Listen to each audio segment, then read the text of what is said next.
In today's video, I'll show you how to enable region settings in Twilio step by step.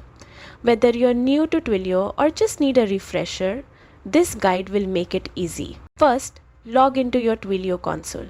The console is your main hub for managing all Twilio services.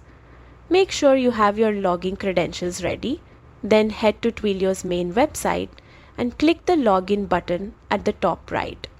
Enter your email and password securely. Once inside the console, navigate to the messaging section.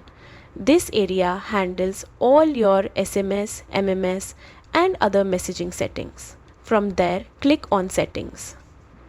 This section contains options that determine how and where your messages are sent. Next, go to the Geo Permissions tab. This is where you control which countries you're allowed to send messages to.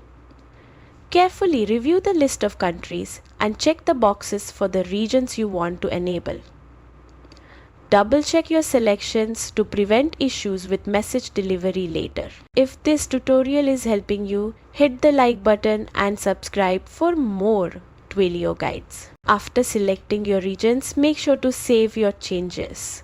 The Save button is usually at the top or bottom right of the page. Once saved, your region settings are active and you can send messages to your chosen regions without any hassle. If you ever need to adjust these settings, simply return to the same section in your console and update as needed. Thanks for watching. I hope this tutorial makes managing your Twilio regions simple and stress-free.